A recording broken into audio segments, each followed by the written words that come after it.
2 crore project ಆಗುತ್ತೆ sir, ಅಷ್ಟು ದುಡ್ಡಿದೆಯಾ ಅಂತ ಕೇಳಕ್ ಹೋಗಿದ್ದೆ.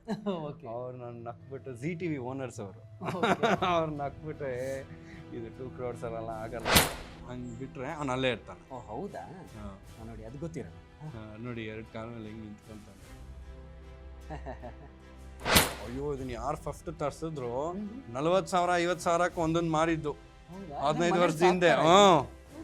ಇವಾಗ 200-300 ರೂಪಾಯಿ ಆಗಿದೆ. ಎಲ್ಲರೂ ಬ್ರೀಡಿಂಗ್ ಶುರು ಮಾಡ್ಬಿಟ್ಟಿದ್ದಾರೆ. ಆ್ಯಂಡ್ ಇದರಲ್ಲಿ ಇನ್ನೊಂದು ನೋಡ್ಬೋದು ನಾವು ಹೆಂಗೆ ಹ್ಯಾಂಡಲ್ ಮಾಡ್ತಾ ಇದ್ದೀವಿ. ಯಾವುದೇ ಅನಿಮಲ್ ಹಿಂಗೆ ಇಟ್ಕೊಂಡು ನಿಮಗೆ ತೋರಿಸಿದ್ರೆ ಐ ಆಮ್ ಹೋಲ್ಡಿಂಗ್ ನಿಮ್ಮನ್ನ ಹಿಂಗೆ ಇಟ್ಕೊಂಡು ಬೇರೆಯವ್ರ ಕೈಲಿ ಮುಟ್ಟಿಸ್ತಾ ಇದ್ದೀನಿ. ಇದರಲ್ಲಿ ಓಪನ್ ಅವ್ನು ಬೇಕು ಅಂದರೆ ಓಡೋಗ್ಬಿಡುತ್ತೆ. ಇದು ಒಂಥರ ರ್ಯಾಬಿಟ್ ಥರನೂ ಕಾಣುತ್ತೆ, ರ್ಯಾಟ್ ಥರನೂ ಕಾಂಬಿನೇಷನ್ ಆಫ್ ಒಂಥರ ಎಲ್ಲ. ನಂಗೆ ಟೈಗರ್ ಕಂಡ್ರೆ ಆಗಲ್ಲ. ಅದರಿಂದ ನಮ್ಮ ಇಂಡಿಯಾಗೆ ಎಷ್ಟು ಫೇಮಸ್ ಆಗಿ ಎಷ್ಟೊಂದು ಕಾಡುಗಳಿಗೆ ಜನ ಬರೋಕ್ಕೆ ಶುರು ಆಗಿದ್ದು ಆ ಟೈಗರಿಂದಾನೇ ಅಷ್ಟು ಕಾಡುಗಳು ಹಾಳಾಗ್ತವೆ. ಚೈನಾದಲ್ಲಿ ಒಂದು ಕಡೆ ಇದೆ, ರಾಜಸ್ಥಾನ, ಅದು ಎರಡೇ ಜಾಗದಲ್ಲಿ ಇರೋದು. ಹೌದಾ, ನಿಮ್ಗೆ ಗೊತ್ತಿತ್ತು? ಇದು ನಮ್ಮ ಸೂಪರ್ ಫೇಮಸ್ ಕ್ಯಾರೆಕ್ಟರ್ ಇವನು, ಐವನ್ ಅಂತ. ಇವನ್ನ ನೋಡಕ್ಕೇನೆ ಎಲ್ಲೆಲ್ಲಿಂದನೋ ಬಂದಿದ್ದಾರೆ. ನೋಡಕ್ ಮಾತ್ರ ಹಿಂಗಿದೆ. ಯಾರು ನೋಡಿದ್ರೆ ಒಂದು 2 kg mutton very very calm and gentle. ಕಣ್ಣು ಮುಚ್ಕೊಂಡು ಡೈಲಿ ಮಾಧ್ಯಮ ಫಾಲೋ ಮಾಡಿ ಮತ್ತೆ ಮತ್ತೆ ವಿಸಿಟ್ ಮಾಡ್ತೀರಿ. ಓಕೆ ಸರ್, ಮಾತಾಡ್ತಾ ಇದ್ವಿ. ನನಗೆ ಅಂದರೆ ಇಲ್ಲಿ ಟೋಟಲ್ ಆಗಿ ಇದೊಂದು 2 acre ಲ್ಯಾಂಡ್ ಅಂತ ಹೇಳಿದ್ರಿ. ಎಷ್ಟು ವೆರೈಟಿ ಅನಿಮಲ್ಸ್ ಬರ್ಡ್ಸ್ ಈಗ ಪ್ರೆಸೆಂಟ್ ನಿಮ್ಮ ಬನ್ನಿ ಕೂತ್ಕೊಳ್ಳಿ ಸರ್. ಆಲ್ಮೋಸ್ಟ್ ನಮ್ಮ ಹತ್ರ ಅರೌಂಡ್ 45-50 ಸ್ಪೀಸೀಸ್ ಇರ್ಬೋದು. 40 to 50 ಡಿಫ್ರೆಂಟ್ ಜಾತಿ. ಆದರೆ ಅದರಲ್ಲಿ ಇಂಡಿವಿಜುವಲ್ 1200 to 1300 ಇಂಡಿವಿಜುವಲ್ಸ್ ಇದೆ. ಸೊ ನಾವು ಶುರು ಮಾಡಿದಾಗ ವಿ ಹ್ಯಾಡ್ ಅಬೌಟ್ 250 ಆ್ಯನಿಮಲ್ಸ್. ಅಲ್ಲಿ ಇಲ್ಲಿ ಎಲ್ಲಾರ ಮನೇಲೂ ಇಟ್ಬಿಟ್ಟಿದ್ದೆ. ಆಮೇಲೆ ಅವರೆಲ್ಲ ಫೋನ್ ಮಾಡಿ ನಮ್ಗೆ ನೋಡ್ಕೊಳಕ್ಕಾಗ್ತಲ್ಲ, ಏನಾರು ಮಾಡು ಅಂತ ಎಲ್ಲ ನಮ್ಮ ಮನೆಗೆ ತೊಗೊಂಡ್ಬಿಟ್ರು. ನಾವಮ್ಮ ಇಲ್ಲ ನೀನು ಇಲ್ಲ ಹೊರ್ಗೋಗು ಅಂದರು. ಅವಾಗ ಮನೆಗೆ ತೊಗೊಂಡು ಹೋಗಿದ್ರಿ? ನಮ್ಮ ಮನೆ ಪಕ್ಕದಲ್ಲಿ, ವಾಜರಳ್ಳಿ ಮನೆ ಪಕ್ಕದಲ್ಲಿ 2 ಸೈಟಲ್ಲಿ ಅವ್ರ ಹತ್ರ ಮಾತಾಡ್ಕೊಂಡು ನಮ್ಮ ಈಶಾ ಗಬ್ಬರು ಒಂದು ಕತೆ ಎಲ್ಲ ಅಲ್ಲಿತ್ತು. ಅಲ್ಲೇನಾಯ್ತು, ಲೋಕಲ್ ಸ್ಕೂಲ್ ಪ್ರಿನ್ಸಿಪಲ್ಸ್ ಎಲ್ಲ ನಮ್ಗೆ ಕಂಪ್ಲೇಂಟು, ಮಕ್ಕಳೆಲ್ಲ ಬಿಟ್ರೆ ನಿಮ್ಮ ಮನೆಗೆ ಬರ್ತಾರೆ, ಅವ್ರನ್ನ ನಾನು ಇಟ್ಕೊಂಡ್ಬಿಟ್ಟಿದ್ದೆ. ಆ ಮೇಸಕ್ಕೆ ಕರ್ಕೊಂಡು ಹೋಗೋದು, ಹುಲ್ ಹಾಕೋದು, ಅವ್ರ ಕಡೆಯಿಂದ ಕಂಪ್ಲೇಂಟು, ಏನ್ ನಿಮ್ದು ಹಿಂಗೆಲ್ಲ ಇದೆ, ಇದೆಲ್ಲ ಇಟ್ಕೊಳಂಗಿಲ್ಲ. ಆಮೇಲೆ ಲೋಕಲ್ ಏರಿಯಾ ಅವರೆಲ್ಲ ಕಂಪ್ಲೇಂಟ್ ಮಾಡಿ ಅವಾಗ ಬಾಂಬೆಲಿ ವರ್ಕ್ ಮಾಡ್ತಾ ಇದ್ದೆ. ಇದು ರೂಪಾ ಮೇಡಮ್ ಅಂತ ನಮ್ಗೆ ತುಂಬಾ ಪರಿಚಯ ಆಗಿರೋ ನಾನು ವರ್ಕ್ ಮಾಡ್ತಾ ಇದ್ದೆ. ನಾನು 18 months ಇದ್ದೆ. SL ವರ್ಲ್ಡ್ ಅಂತ ಒಂದು ಜಾಗ ಇದೆ, ಅಮ್ಯೂಸ್ಮೆಂಟ್ ಪಾರ್ಕ್. ನಮ್ಮ ಹಳೆಯದು SL ವರ್ಲ್ಡ್ ಮೇ रहूंगा मैं घर नहीं जाऊंगा. ಅವ್ರಿಗೆ ಅವ್ರ ಓನರ್ಸು ನನಗೆ ಮೀಟ್ ಮಾಡಿದೆ. ಅವ್ರು ನನ್ನ ಪ್ಯಾಷನ್ ನೋಡಿ, ನಿನ್ಗೆ ತುಂಬ ಐಡಿಯಾ ಇದೆ, ಏನಾರ ಮಾಡು ಅಂದಾಗ, ಸರ್ ಹಿಂಗೆ ಒಂದು ದೊಡ್ಡ ಬರ್ಡ್ ಪಾರ್ಕ್ ಮಾಡಬೇಕು ಅಂತ ನಾನು ಒಂದು 2 crore ಪ್ರಾಜೆಕ್ಟ್ ಆಗುತ್ತೆ ಸರ್, ಅಷ್ಟು ದುಡ್ಡಿದೆಯಾ ಅಂತ ಕೇಳಕ್ಕೆ ಹೋಗಿದ್ದೆ. ಅವ್ರು ನಾನು ನಕ್ಬಿಟ್ಟು ಜಿ ಟಿ ವಿ ಓನರ್ಸ್ ಅವರು ಅವ್ರು ನಕ್ಬಿಟ್ಟು ಇದು 2 crores ಅಲ್ಲ ಆಗಲ್ಲ, ಇದಕ್ಕೆ ಮಿನಿಮಮ್ 17 crores ಬೇಕಾಗತ್ತೆ ಅಂದರು. ಹೌದಾ, ಏನಕ್ಕೆ ಅದು ನಮಗೆ ಗೊತ್ತಿಲ್ವಲ್ಲ. ಅಲ್ಲಾದರೆ ಸಮುದ್ರದ ಪಕ್ಕನೇ ಅವ್ರದ್ದಿರೋದು ಜಾಗ. ಎಲ್ಲ ಮೆಟೀರಿಯಲ್ SST ಹಾಕಬೇಕು, MS ಎಲ್ಲ ಆಗಲ್ಲ. ಎಲ್ಲ ರಸ್ಟ್ ಹಿಡಿದ್ಬಿಡುತ್ತೆ. ಸೊ ಅವ್ರು ಚೈನಾದಿಂದ ತರ್ತೀನಿ, ನೀನು ಬಾ ನನಗೆ ವರ್ಕ್ ಮಾಡು, ನೀನು ಕನ್ಸಲ್ಟೆಂಟ್ ಆಗು, ನಾನು ಕಟ್ಟಿಸ್ತೀನಿ ಅಂತ ಅವ್ರು ಹೇಳಿ he help me. India's biggest walk in aviary, 120 ಅಡಿ ಸ್ಟ್ಯಾಂಡಿಂಗ್ ದೊಡ್ಡದು ಜಾಗ. ಇದರಲ್ಲಿ ಹೋಗಿ ಸಿಂಗಲ್ ಡೋಮ್ ಹಾಕಿ one of the most exotic trees saplings ಎಲ್ಲ ಹಾಕಿ we got in birds and release it where it is flying around. ಬೇರೆ ಕಡೆ ಏನಾಗುತ್ತೆ, ಕೇಜ್ ಗಂಡು ಹೆಣ್ಣು ಬ್ರೀಡಿಂಗ್ ಸೆಟಪ್. ಅದು ಇದು ಬ್ರೀಡಿಂಗ್ ಸೆಟಪ್ ಅಲ್ಲ, ಇಟ್ಸ್ ಫ್ರೀ ಫ್ಲೈಯಿಂಗ್ ಸೆಟಪ್ಪು. ಅಲ್ಲಿ ನಾವು ಆ್ಯಕ್ಚುಲಿ ಕೆಲಸ ಕಲ್ತು ಚೂರು ದುಡ್ಡು ಮಾಡಿಕೊಂಡು, ಆ ದುಡ್ಡು ಬಂದಿದ ತಕ್ಷಣ 7 ಲಕ್ಷ ಬಂತು. ಏನು ಮಾಡೋದು ಇಷ್ಟೊಂದು ದುಡ್ಡಲ್ಲಿ ಗೊತ್ತಿಲ್ಲ. 7 lakhs ಬಂತು 18 months. ಏನು ಮಾಡೋದು ಇಷ್ಟೊಂದು ದುಡ್ಡು ಗೊತ್ತಿಲ್ಲಲ್ಲ ಅಂದ್ಬಿಟ್ಟು ಓಡ್ ಬಂದು, ಈ ಮೇಡಮ್ ಈ ಜಾಗ ಇದೆ ನಾನು ನೋಡ್ಕೊಳಕ್ ಆಗ್ತಲ್ಲ ಅಂದಾಗ ಇವ್ರಿಗೆ ಕೊಟ್ಬಿಟ್ಟು ಈ ಜಾಗ ಲೀಸ್ಗೆ ಅವಾಗ ಮಾಡಿದ್ದು. ಸ್ಟಾರ್ಟಿಂಗ್ ಇನ್ವೆಸ್ಟ್ಮೆಂಟ್ ಎಷ್ಟು ಸರ್? 11 years ಬ್ಯಾಕು ನಾನು ಅಬೌಟ್ 20 to 23 lakhs ಓಪನ್ ಮಾಡಿ ಕನ್ಸ್ಟ್ರಕ್ಷನ್ 1 ವರ್ಷದ 3 ತಿಂಗಳು ಕನ್ಸ್ಟ್ರಕ್ಷನ್ ಮಾಡಿದ್ದೆ. ಇಲ್ಲಿವರೆಗೆ ಎಷ್ಟಾಗಿದೆ ಇನ್ವೆಸ್ಟ್ಮೆಂಟ್ ಅಂತ ನಿಮ್ದು? Not much sir, on and of ಎಲ್ಲ ಗೊತ್ತಾಗುತ್ತೆ. ಈಗ ನೀವೆಲ್ಲ ನೋಡಿದ್ರೆ ಇಟ್ಸ್ ಆ್ಯಕ್ಚುಲಿ ನಥಿಂಗ್ ಮಚ್. ನಮ್ದು ಆ ಥರದ್ದು ಕಾಂಕ್ರೀಟ್ ಸ್ಟ್ರಕ್ಚರ್ಸ್ ಏನಿಲ್ಲ, ಎಲ್ಲ ಎನ್ಕ್ಲೋಜರ್ಸ್ ಏನೇ. ಕಾಂಕ್ರೀಟ್ ತಗೊಳ್ಳಿ ಸರ್, ಜರ್ಬಲ್ ಅಂತ. ಇದು ಏನು ಮಾಡಲ್ಲ, ಜರ್ಬಲ್. 2 ಕೈಲೂ ಹಿಂಗೆ ಇಟ್ಕೊಂಬಿಡಿ. 2 ಕೈಲಿ ಇಟ್ಕೋಬೇಕಾ? ಹಂಗೆ ಬಿಟ್ರೆ ಅವ್ನು ಅಲ್ಲೇ ಇರ್ತಾನೆ. ಓ ಹೌದಾ, ಹಾ. ನೋಡಿ ಅದು ಗೊತ್ತಿರಲ್ಲ. ನೋಡಿ 2 ಕಾಲ ಮೇಲೆ ಹೆಂಗೆ ನಿಂತ್ಕೊಂತಾನೆ. ಇದು ಏನು ಸ್ಪೆಷಲ್ ಸರ್, ಎಲ್ಲಿದೆ ಇದು ಆ್ಯಕ್ಚುಲಿ ಏನು? ಇದು ಆ್ಯಕ್ಚುಲಿ ಮಂಗೋಲಿಯನ್ ಜರ್ಬಲ್ಸ್ ಅಂತ, ಮಂಗೋಲಿಯಲ್ಲಿ ಬರುತ್ತಿದೆ. ಓಕೆ. ಬಟ್ ಇಲ್ಲಿ ಪೆಟ್ ಇಂಡಸ್ಟ್ರಿಯಲ್ಲಿ ತುಂಬ ಜನ ಸಾಕಿ ದೇ ಲುಕ್ ವೆರಿ ಕ್ಯೂಟ್ ಅಂತ and they stand on the hind legs ಅಂತ ಹೇಳಿ ಓಕೆ. ತುಂಬ ಕ್ಯೂಟ್. ನಾವೆಲ್ಲ ಶುರು ಮಾಡುವಾಗ ಸರ್, ಅಯ್ಯೋ ಇದನ್ನ ಯಾರು ಫಸ್ಟ್ ತರಿಸಿದ್ರು 40,000 50,000ಕ್ಕೆ ಒಂದೊಂದು ಮಾರಿದ್ದು 15 ವರ್ಷದ ಹಿಂದೆ. ಇವಾಗ 200-300 ರೂಪಾಯಿ ಆಗಿದೆ. ಎಲ್ಲರೂ ಬ್ರೀಡಿಂಗ್ ಶುರು ಮಾಡಿಬಿಟ್ಟಿದ್ದಾರೆ. ನೆಕ್ಸ್ಟ್ ಅನ್ಬೋದು. ಸೊ ಇದು ನಮ್ದು ಫಸ್ಟ್ ಸೆಕ್ಷನ್. ಇದು ಓಕೆ. ಸ್ಮಾಲರ್ ಅನಿಮಲ್ಸ್ದು. ಯಾರೇ ಮಕ್ಕಳು ಬಂದ್ರು ಇಲ್ಲಿ ಕೆಳಗೆ ಕೂರಿಸ್ಬಿಟ್ಟು ಸ್ಮಾಲ್ ಅನಿಮಲ್ಸ್ ತೊಗೊಂಬಂದು ಕೊಡ್ತೀವಿ. ಅದ್ರಲ್ಲಿ ಅವ್ರ ಫಿಯರು, ಅವ್ರ ಅಂಡರ್ಸ್ಟ್ಯಾಂಡಿಂಗು ಎಲ್ಲ ಗೊತ್ತಾಗುತ್ತೆ. ನಾವು ಹ್ಯಾಂಡ್ ಓವರ್ ಮಾಡೋವಾಗಲೂ ಅಷ್ಟೇ, ಶೋ ಮಿ ಯುವರ್ ಹ್ಯಾಂಡ್ ಅಂತ ಇಲ್ಲಿ ಕೈ ಹಿಂಗೆ ಇಟ್ಕೊಂಡು ನೆಕ್ಸ್ಟ್ ಟೇಲ್ ಕೊಡ್ತೀವಿ. ಅವ್ರ ಭಯ ಇತ್ತು ಅಂದರೆ ಟಕ್ ಅಂತ ತೆಗೆದು ಬಿಡ್ತಾರೆ. And we never force. ಯಾವುದೇ ಮಗುಗಿತ್ತು ಅಂದರೆ ಒಂಚೂರು ನೀವು ಭಯ ಆಯಿತು ಅಂದರೆ ನಾವು ಅವ್ರನ್ನ ಮಾತಾಡ್ತಾ ಇದೆಯಲ್ಲ, ನೆಕ್ಸ್ಟ್ ಹೋಗ್ಬಿಟ್ಟು ಅವ್ರಿಗೆ ಹೇಳ್ತೀವಿ, ನೋಡಿ ಎಷ್ಟು ಚೆನ್ನಾಗಿದೆ ಅದನ್ನ ಮುಟ್ಟು ನನಗೂ ಬೇಕು. That is the best way of teaching. ಮಕ್ಕಳದ ಮೆಥಡ್ ಏನಂದ್ರೆ ಅವ್ರು ಯಾವತ್ತೂ ಹೇಳ್ಕೊಟ್ಟಿದ್ದನ್ನು ಮಾಡಲ್ಲ, ಅಬ್ಸರ್ವೇಷನ್. 100%. ನನ್ನ ಮಗನು ನೋಡಿದ್ರಿ ನೀವು ತಕ್ಷಣ ತಗೊಂಡ. ಸೊ ನಾವು ಅವನಿಗೆ ಆ ಫಿಯರ್ ಅನ್ನೋದು ಇರಬಾರ್ದು ಅಂತಾನೆ ಎಲ್ಲ ಅನಿಮಲ್ಸ್ ಜೊತೆ ಸ್ಲೋಲಿ ಅಂದ್ರೆ ನೀವೇನ್ ಹೇಳಿದ್ರಿ ಅದನ್ನೇ ಅವನಿಗೆ ಎಕ್ಸ್ಪೀರಿಯನ್ಸ್ ಮಾಡಿಸ್ತಾ ಇದೀವಿ, ಟೀಚ್ ಮಾಡಕ್ ಹೋಗಲ್ಲ ಯಾವುದನ್ನು ಹಿಂಗ್ ಮಾಡು ಅಂತ. ಇದು ಹುಡೆಡ್ ರ್ಯಾಟ್ ಅಂತ. ನಿಮ್ಗೆ ಇಲ್ಲಿ ಬೇರೆ ಬೇರೆ ಬೇರೆ ಬೇರೆ ಇದು ರೋಡೆಂಟ್ಸ್ ನೋಡ್ತೀರಾ, ಇದು ರೋಡೆಂಟ್ ಸೆಕ್ಷನ್ ಅಂತ. ಇಲ್ಲಿ ಒಳ್ಳೆ ಹುಡ್ಡಿ ಹಾಕೊಂಡಂಗಿದೆ, ಅದಕ್ಕೆ ಹುಡೆಡ್ ರ್ಯಾಟ್ ಅಂತ ಕರೀತಾರೆ ಇದು. ಆ್ಯಂಡ್ ಇದರಲ್ಲಿ ಇನ್ನೊಂದು ನೋಡ್ಬೋದು ನಾವು ಹೆಂಗೆ ಹ್ಯಾಂಡಲ್ ಮಾಡ್ತಾ ಇದೀವಿ ಅಂತ. ಯಾವುದೇ ಅನಿಮಲ್ ಹಿಂಗೆ ಇಟ್ಕೊಂಡು ನಿಮಗೆ ತೋರಿಸಿದ್ರೆ ಐ ಆಮ್ ಹೋಲ್ಡಿಂಗ್, ನಿಮ್ಮನ್ನ ಹಿಂಗೆ ಇಟ್ಕೊಂಡು ಬೇರೆಯವ್ರ ಕೈಲಿ ಮುಟ್ಟಿಸ್ತಾ ಇದ್ದೀನಿ. ಇದರಲ್ಲಿ ಓಪನ್, ಅವ್ನಿಗೆ ಬೇಕು ಅಂದರೆ ಓಡೋಗ್ಬಿಡ್ಬೋದು. ಆ ಥರ ಅವ್ರ ಫ್ರೀಡಮ್ ಇದೆ ಅವ್ರಿಗೆ. If they want to move away they can move away. Including ನಮ್ದೆಲ್ಲ ನೋಡಿ, ಹಾರ್ಸಸ್, ನೆಕ್ಸ್ಟ್ ಗೋಟ್ಸ್ಗೆ ಹೋಗ್ತೀವಿ, ಹಾರ್ಸಸ್ ನೋಡ್ತೀವಿ, ಅಲ್ಲೆಲ್ಲ ಹೋಗಿ ನೋಡಿ ನಮ್ದು ಇಂಟ್ರಾಕ್ಷನ್ ಸ್ಪೇಸ್ ಬರೀ 10%.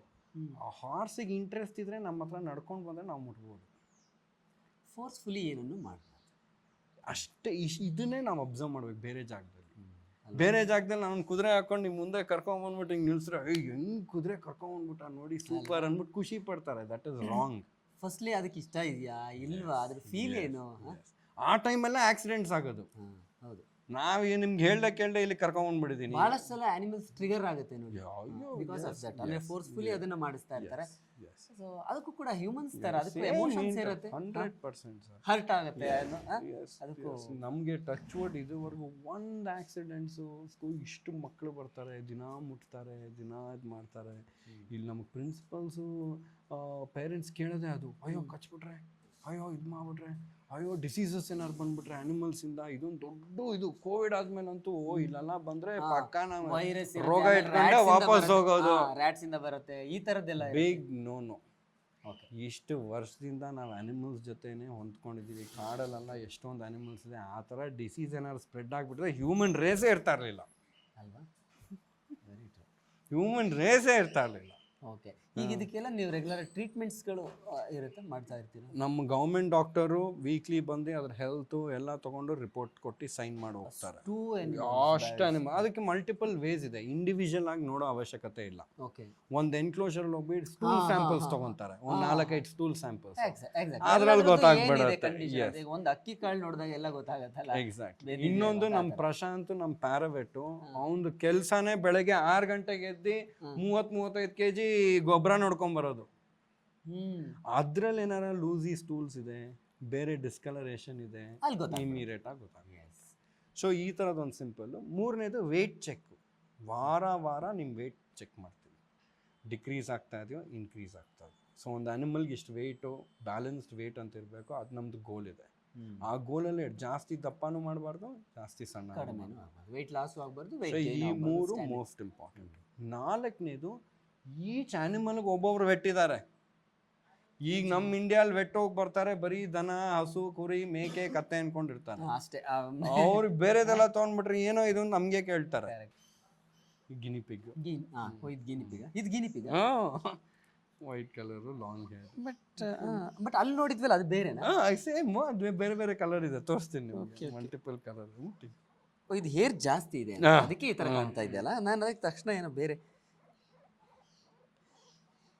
ಇದು ಒಂಥರ ರ್ಯಾಬಿಟ್ ತರನು ಕಾಣುತ್ತೆ, ರ್ಯಾಟ್ ಕಾಣುತ್ತೆ, ಕಾಂಬಿನೇಷನ್ ಆಫ್ ಒಂಥರ ಎಲ್ಲ.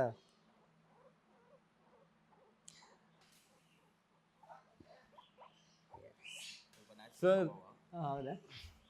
ಇದು ಅಷ್ಟೇ, ಯಾರು ಕೇಳಿದ್ರು ನಮ್ಮ ಇಂಡಿಯಾಲಿ ಏನು ನೋಡಬೇಕು ಅಂದರೆ ಬರೀ ಟೈಗರು ಅಂದ್ಕೊಂಡು ನನಗೆ ಐ ಹೇಟ್ ಟೈಗರ್ ಸರ್.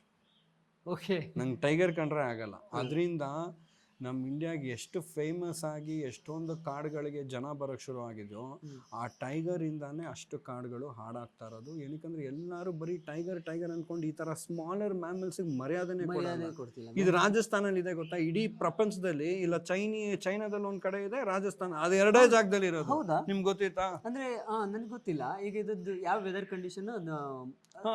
ಇಲ್ಲ, ಹೆಜಾಗ್ಸ್ ಅಂತ you have them in Rajasthan. Okay. ಅದು ಎಷ್ಟು ರೇರು ಅಂದ್ರೆ ರೋಡ್ ಕಿಲ್ ಆದಾಗ ಮಾತ್ರ ಗೊತ್ತಾಗೋದು ಜನಕ್ಕೆ. ಅವಾಗ ಏನ್ ಅನ್ಕೊಂತಾರೆ, ಪಾರ್ಕಿಪೈನ್ ಮರಿ ಅನ್ಬಿಟ್ಟು ಬಿಟ್ಬಿಡ್ತಾರೆ, ಮುಳ್ಳಂದಿ ಮರಿ ಅನ್ಬಿಟ್ಟು ಬಿಟ್ಬಿಡ್ತಾರೆ. ಅದೇ ತರ ಕಾಣುತ್ತೆ ತಕ್ಷಣ ನೋಡೋರಿಗೆ, ಗೊತ್ತಿರಲ್ಲ. ಸೊ ರಾಜಸ್ಥಾನದಲ್ಲಿ ಜಾಸ್ತಿ. ಎಸ್. ಇದು ನಮ್ಮ ಸೂಪರ್ ಫೇಮಸ್ ಕ್ಯಾರೆಕ್ಟರ್ ಇವನು. ಹೌದಾ? ಐವನ್ ಅಂತ. ಓಕೆ. ಇವನ್ನ ನೋಡಕ್ಕೇನೆ ಎಲ್ಲೆಲ್ಲಿಂದನೋ ಬಂದಿದ್ದಾರೆ. ಐವನ್. ಓಕೆ. ಅಂಡ್ ಬನ್ನಿ. ಐವನ್. ಓ ಅಲ್ಲೇ ತೋರಿಸ್ತೀಯಾ? ಇವನೇನ ಪೂಪು ಮಾಡಿರೋದು? ಓ, ಇವಂದೇ ಜಾಗನ ಇದು? ಐವನ್ ಏನ್ ತಿನ್ಬೋದು ಸರ್ ಇದು ಪ್ರಾಣಿ? ಹಿಂಗ್ ನೋಡಕ್ ಹಿಂಗಿದೆ. ನನಗೆ ಗೊತ್ತಿರೋ ಪ್ರಕಾರ ವೆಜಿಟೇಬಲ್ಸ್ ತಿನ್ನುತ್ತೆ. Yes, these are the most purest. ನಾನು ಎಲ್ಲೋ ಕೇಳಿದ್ದೆ. Okay. Iguana is a pure vegetarian reptile. They love eating carrots, beans, broccoli, any of your spinach, peas, ಇದೆಲ್ಲ ತಿನ್ನುತ್ತೆ. ನೋಡಕ್ ಮಾತ್ರ ಹಿಂಗಿದೆ. ಯಾರು ನೋಡಿದ್ರೆ ಒಂದ್ 2 kg ಮಟನ್ ಅನ್ಕೋಬಹುದು. They are very very calm and gentle. ನೋಡಿ, ಮುಟ್ಟಿದ್ರೆ ಕಣ್ಣು ಮುಚ್ಕೊಂಡ್ಬಿಡ್ತಾನೆ. You can pet him. Yes. ಇಗ್ವಾನದಲ್ಲಿ ತುಂಬಾ ವೆರೈಟೀಸ್ ಇದೆ. ಇಲ್ಲ ಸರ್, ಎರಡೇ ಇರೋದು. ಒಂದು ಮರೀನ್ ಇಗ್ವಾನ ಅಂತ, ಸಮುದ್ರದ ಒಳಗೆ ಹೋಗ್ಬಿಟ್ಟು ಪಾಚಿ ತಿನ್ನತ್ತೆ. ಓಕೆ ಓಕೆ, ಅದು ವೆಜಿಟೇರಿಯನ್. ಓಕೆ. ಇನ್ನೊಂದು ನಮ್ಮ ಟ್ರಾಪಿಕಲ್ ಗ್ರೀನ್ ಇಗ್ವಾನಾಸ್ ಅಂತ ಕರಿತೀವಿ. ಗ್ರೀನ್ ಇಗ್ವಾನಾಸ್ ಇದ್ರಲ್ಲಿ ಜನ ಏನ್ ಮಾಡಿದ್ದಾರೆ, ಡಿಫ್ರೆಂಟ್ ಮ್ಯೂಟೇಶನ್ಗೆ blue colour, red colour, white colour ಆ ಥರ ಟ್ರಾನ್ಸ್ಫಾರ್ಮ್ ಮಾಡಿದ್ದಾರೆ. ಈಗ ನಮಗೂ ಎಷ್ಟೊಂದು ಜನಕ್ಕೆ ಸ್ಕಿನ್ ಡಿಸೀಸಲ್ಲಿ ವೈಟ್ ಪ್ಯಾಚಸ್ ಬರುತ್ತೆ ಗೊತ್ತಾ. ಅವಾಗ ನಾವೇನು ಮಾಡ್ತೀವಿ, ಗಂಡನ್ನು ವೈಟ್ ಪ್ಯಾಚ್ ನೋಡಿ ಒಂದು ಹುಡುಗಿಗೂ ವೈಟ್ ಪ್ಯಾಚ್ ತೊಗೊಂಡು ಬ್ರೀಡ್ ಮಾಡಿದ್ರೆ ನೆಕ್ಸ್ಟ್ ಮಗು ಏನು ಬರುತ್ತೆ, ವೈಟ್ ಪ್ಯಾಚ್ ಬರುತ್ತೆ. ಸೊ ಆ ಥರ ಜೆನೆಟಿಕ್ ಅಂಡ್ ಮಾಡಿಫೈ ಎಲ್ಲ ಸ್ನೇಕ್ಸಲ್ಲಿ, ಎಲ್ಲ ರೆಪ್ಟೈಲ್ಸಲ್ಲಿ ಮಾಡ್ಬಿಡುತ್ತೆ. ಬಟ್ ಇದು real colour green. These are the real colors. ಅದಕ್ಕೆ ಗ್ರೀನ್ ಇಗ್ವಾನಾಸ್ ಅಂತ ಕರೆಯೋದು. ಅಲ್ಲಿ ನಾವು ಅದಕ್ಕೆ ಮೊನ್ನೆ ಎಲ್ಲೋ ಹೋಗಿದ್ವಿ ಅಲ್ಲ, ಇದನ್ನ ನೋಡ್ಲಿಕ್ಕೆ ಬನ್ನೇರುಘಟ್ಟ ಹೋದಾಗ ಅಲ್ಲಿ ಗ್ರೀನ್ ಇಗ್ವಾನಾ ಅಂತ ಬೋರ್ಡ್ ಇತ್ತು. ಬಟ್ ರೆಡ್ ಬೇರೆ ಬೇರೆ ನನ್ನ ಮಗ ಕೇಳ್ತಾ ಇದ್ದ, ಬಟ್ ನನಗೆ ಅದ್ರ ಬಗ್ಗೆ ನಾಲೆಡ್ಜ್ ಇಲ್ಲ. ಅದು ಆಕ್ಚುಲಿ ತಪ್ಪದು. ಅವನು ರೆಡ್ ಇಗ್ವಾನಾ ಅಂತ ಕೇಳ್ದ. ನನಗೆ ಅದ್ರ ಬಗ್ಗೆ ಮಾಹಿತಿ ಇಲ್ಲ, ಅಲ್ಲಿ ಯಾರು ಇರ್ಲಿಲ್ಲ, ಗೈಡು ಕೂಡ ಇಲ್ಲ. ಮಗನೇ ಅದು ಗ್ರೀನ್ ಇಗ್ವಾನಾ, ಬಟ್ ಅದ್ರ ಜೊತೆಲಿ ಇದೆ ಅಂತ ಹೇಳಿ ನನಗೆ ನೆಕ್ಸ್ಟ್ ಅವನಿಗೆ ಇದ್ರ ಬಗ್ಗೆ ಇನ್ಫಾರ್ಮೇಶನ್ ಕೊಡ್ಬೇಕು. ಇಲ್ಲ sir, all this is non Indian animals. ನಮ್ದೇನು ಉಡಾ ಇರುತ್ತೆ ಅದು ನೇಟಿವ್ ಟು ಇಂಡಿಯಾ. ನಮ್ಮ ಮಾನಿಟರ್ ಲಿಸರ್ಡ್ ಅಂತ ಹೇಳ್ತೀವಿ, ಅದನ್ನ ಇಟ್ಕೊಂಡ್ರೆ ಕ್ರೈಮ್ ಆಗುತ್ತೆ. These are non native. ಇದನ್ನ ನೀವು ಯು ಕ್ಯಾನ್ ಡೆಫಿನೆಟ್ಲಿ ಉಡಾ ಹಿಡಂಗಿಲ್ಲ ಅಲ್ವಾ ಇಲ್ಲಿ? None of the native animals. ಅಳಿಲ್ ಕೂಡ ಸಾಕೋಂಗಿಲ್ಲ ಸರ್. ಹೌದಾ? ಅಳಿಲ್ ಕೂಡ ಸಾಕೋಂಗಿಲ್ಲ. ಮೊದಲು ಒಂದಷ್ಟು ವರ್ಷಗಳ ಹಿಂದೆ ಕೆಲವಕ್ಕೆ ಪರ್ಮಿಷನ್ ಇತ್ತಲ್ವಾ? ಇಂಡಿಯನ್ ಪ್ಯಾರೆಟ್ ಕೂಡ ಸಾಕ್ತಾ ಇದ್ರು. ಈಗ ಅದಂತೂ 25-30 ವರ್ಷದ ಹಿಂದೆ ಎಲ್ಲ ನೀವು ಇದು ಏನು ಶಿವಾಜಿನಗರ ಚರ್ಚ್ ಹತ್ರ ಹೋದ್ರೆ ರೋಡಲ್ಲಿ ಕೂತ್ಕೊಂಡು ಇದು ಹೇಳೋದು, ಶಾಸ್ತ್ರ ಹೇಳೋರಲ್ಲ, ಗಿಣಿ ಶಾಸ್ತ್ರ. ಲಾಸ್ಟ್ 15-20 ಇಯರ್ಸ್ ಅಲ್ಲಿ ನಾವೇ ಅದನ್ನ ಫೋರ್ಸ್ ಮಾಡಿ ಮಾಡಿ ಮಾಡಿ ಮಾಡಿ ಮಾಡಿ ಮಲ್ಟಿಪಲ್ ಪ್ರೋಗ್ರಾಮ್ಸ್ ತಗೊಂಡ್ಬಂದು ಆ ಗಿಣಿ ಹೇಳೋರಿಗೆ ಪುಂಗಿ ಊದ್ಬಿಟ್ಟು ಹಾವು ತೋರ್ಸೋರ್ಗಲ್ಲ, ನಾವೊಂದು ದೊಡ್ಡ ಇವೆಂಟ್ ಮಾಡಿ ಸ್ಟ್ರೇಟ್ ಹೋಗಿ ಅವ್ರ ಕೇಸು ಏನಿಲ್ಲ, ನಿಮ್ಮ ಬುಟ್ಟಿ ನಿಮ್ಮ ಹಾವು ಎಲ್ಲ ಇಲ್ಲಿ ಹ್ಯಾಂಡ್ ಓವರ್ ಮಾಡಿ 1 ಲಕ್ಷ ಚೆಕ್ ತೊಗೊಂಡು ಹೊಸ ಶುರುದ್ ಮಾಡಿ, ಆಟೋ ಬೇಕಾದ್ರೆ ತೊಗೊಂಡೋಗಿ, ಆ ಥರದ್ದು ಕರಿಯರ್ ಆಪ್ಷನ್ಸ್ ಕೊಟ್ಟಿದ್ದೀವಿ. ಹೌದಾ? ಎಸ್, ಮೆಜಾರಿಟಿ ಆಫ್ ದೆಮ್ ತೊಗೊಂಡ್ರು. ಅದರಲ್ಲಿ ತರಲೆಗಳಿದಾರಲ್ಲ ಅವರೇ ಇನ್ನೂ ನಡೀತಾ ಇರೋದು. ಅವರೇನು ಯಾರು ದಿನ ಎಲ್ಲ ಆಟೋ ಹೊಡ್ಕೊಂಡು ಅದ್ರ ಬದಲು ಅವ್ನು ಕಾಡಿಗೆ ಹೋಗ್ತಾನೆ, ಅವ್ನು ಉಡಾ ಹೊಡ್ಕೊಂಡು ಬರ್ತಾನೆ. ಈ ಎಲೆಕ್ಟ್ರಾನಿಕ್ ಸಿಟಿಲಿ ಫ್ಲೋಟಿಂಗ್ ಪಾಪ್ಯುಲೇಷನ್ ಅವ್ರು ತುಂಬ ಜನ ಬರ್ತಾರೆ, ದುಡ್ಡು ಇರುತ್ತೆ, ಏನು ಮಾಡೋದು ಗೊತ್ತಿಲ್ಲ, 3,000 ರೂಪಾಯಿ ಮಾರ್ಬಿಟ್ಟು ಹೋಗ್ಬಿಡ್ತಾನೆ. ಸೊ ಅವ್ರನ್ನ ಇವಾಗ ಫಿಲ್ಟರ್ ಮಾಡಬೇಕು. ಅದೇನು tribe as a caste as a ಕಮ್ಯುನಿಟಿಯಿಂದ ಅವ್ರು ಕೆಲಸ ಮಾಡ್ಕೊಂಡು ಬಂದಿರೋಲ್ಲ, ಅದು ಬ್ರೇಕೇಜ್ ಆಗಿದೆ. ಕರಡಿ ಆಡಿಸೋರಾಗಿರ್ಬೋದು, ಒಂಟೆ ಕರ್ಕೊಂಬಂದು ಕೂರ್ಸೋದಾಗಿ ನಾವು ಚಿಕ್ಕವರಿದ್ದ ಕರಡಿ ಕುಣಿತ ಅಂತ ಊರುಗಳಲ್ಲೆಲ್ಲ ಬರೋರು. ನಮಗೆ 2 ರೂಪಾಯಿ ಕೊಟ್ರೆ ಅವ್ನು ಕರಡಿ ಮೇಲೆ ಕೂರಿಸಿ ಒಂದ್ ರೌಂಡ್ ನಾವು ಅದೆಲ್ಲ ನಮ್ಮ ಮಾಡಿದ್ವಿ. childhood. Yes, yes, ಆನೆಗಳು ಕೂಡ ಬರ್ತಿತ್ತು ನಮ್ಮ ಏರಿಯಾಗಳಿಗೆ, ಮನೆಗಳಿಗೆ, ಊರಲ್ಲಿ, ಹಳ್ಳಿಗಳಲ್ಲಿ. ಅದು ಕರಡಿದು ಅದೆಂತ ದೊಡ್ಡ ಸ್ಕ್ಯಾಮ್ ಗೊತ್ತಾ ಹೌದು. sir? ಅಯ್ಯೋ ನಮ್ಗೆ ಇಲ್ಲಿ ಪರಿಚಯ ಇದಾರೆ, ಹೆಸರು ಹೇಳಲ್ಲ, ಹೇಳಕ್ ಹೋಗಲ್ಲ. ಆನೆ ಕೂದ್ಲು ಅಂತ ಹೇಳಿ ಫಸ್ಟ್ ಆನೆ ಬಾಲ್ದಿಂದ ಕಿತ್ಕೊಂಡ್ ಮಾರಕ್ ಶುರು ಮಾಡಿದ್ರು. ಆಮೇಲೆ ನಾವೇನ್ ಮಾಡಿದ್ವಿ, ಆನೆ ಬಾಲ್ದಲ್ಲಿ ಕೂದ್ಲು ಎಣ್ಸಿ ಕೌಂಟ್ ಇಟ್ಬಿಟ್ಟು ಬರ್ತಾ ಇದ್ವಿ. ಓಕೆ ಇದು ಸೆಂಟ್ರಲ್ ಗೌರ್ಮೆಂಟ್ ಇಂದ ಆದೇಶ ಹೊಡ್ಸಿದೀವಿ ನಾವು, ಆನೆ ಕೂದಲು ಕೌಂಟ್ ಇರ್ಬೇಕು ಅಂತ. ಇವ್ರು ಕಿತ್ತಿ ಕಟಿಂಗ್ ಪ್ಲಾನ್ ಎಲ್ಲ 10,000 5,000 ಮಾರಕ್ ಶುರು ಮಾಡಿದ್ರು. ಆಮೇಲೆ ಅದು ಇನ್ನೊಂದೇನಾಯ್ತು, ಇದು ಕೌಂಟ್ ಆಗತ್ತಲ್ಲ ಅಂದ್ಬಿಟ್ಟು ಕೌಂಟ್ ಮಾಡೋಕ್ಕಿಂತ ಮುಂಚೆನೆ ನುಣ್ಣಗ್ ಬಡಿಸ್ಬಿಡೋದು ಕೂಲ್ನ. ಇದೇನಪ್ಪ ಹಿಂಗಾಯ್ತು ಅಂದ್ಬಿಟ್ಟು ತಲೆ ಎಲ್ಲ ಕೆಡ್ಸ್ಕೊಂಡ್ವಿ. ಲಕ್ಕಿಲಿ ನಮ್ಮ ಒಬ್ಬರು ಸೀನಿಯರ್ ಒಬ್ರು ಅದು ಹೆಂಗ್ ತಲೆ ಓಡಿಸ್ಬಿಟ್ರು ಗೊತ್ತಿಲ್ಲ, ಅವರು ಬೇರೆ ದೇಶದಿಂದ ಹೋಗಿ ಕೆಲ್ವಾರ್ ಅಂತ ಒಂದು ಮೆಟೀರಿಯಲ್ ತಗೊಂಡು ನೋಡಕ್ ಆನೆ ಕೂದಲು ತರಾನೇ ಇರುತ್ತೆ, ಓಕೆ ಒಂದು 150 ಮೀಟರ್ ತಗೊಂಡ್ಬಿಟ್ರು. ಈಗ ಎಲ್ಲಾರು ಆನೆ ಕೂದಲು ಅಂತಾರೆ. ಈ ಗೋಲ್ಡ್ ಶಾಪ್ಗೆ ಅವರೇ ಕೊಟ್ಟಿರೋದು. ಹೌದಾ? ಸುಮಾರು ನಮ್ ಪರಿಚಯ ಇರೋ ಗೋಲ್ಡ್ ಶಾಪ್ಗೆ ಹೋಗಿ ಯಾರ್ಯಾರಿಗೆ ಆನೆ ಕೂದಲು ಬೇಕು ಇದು ಕೊಟ್ಬಿಡಿ, ಏನ್ ಮೀಟರ್ಗೆ 50 ರೂಪಾಯಿ ಆಗಲ್ಲ ಅದು. ಇವ್ರು 5,000 6,000 ಮೇಲೆ ಅವ್ರ ಮನೆಗೆ ತಗೊಂಡೋಗಿ ಪೂಜೆ ಮಾಡಿ ಹಾಕೊಂತಾರೆ. ಗೊತ್ತಾಯ್ತಾ? ಸೊ ಆ ಕಡೆಯಿಂದ ಈ ಕಡೆಯಿಂದ ದಿಸ್ ಇಸ್ ಪ್ಯೂರ್ ಕನ್ಸರ್ವೇಶನ್. ಇಷ್ಟೇ ಕನ್ಸರ್ವೇಶನ್ ಸರ್ ಇದು. ಇನ್ನೇನಿಲ್ಲ, ಏನೋ ಹೋಗಿ ಆನೆನ್ ಕಾಡಿಗೆ ಬಿಟ್ಬಿಡೋಣ, ನಾವು ದೂರ ಇಡೋಣ, ಅದೆಲ್ಲ ಮಾಡಕ್ ಆಗಲ್ಲ. How do we come with a grey line? ಅದಕ್ಕೂ ತೊಂದರೆ ಆಗ್ಬಾರ್ದು, ಇವ್ರ ಇಂಟೆನ್ಷನ್ಸ್ಗೂ ತೊಂದರೆ ಆಗ್ಬಾರ್ದು, ಒಂದು ಸೊಲ್ಯೂಷನ್ ಹುಡುಕ್ಬಿಡ್ಬೇಕು. ವೆರಿ ಟ್ರೂ, ನಿಜ.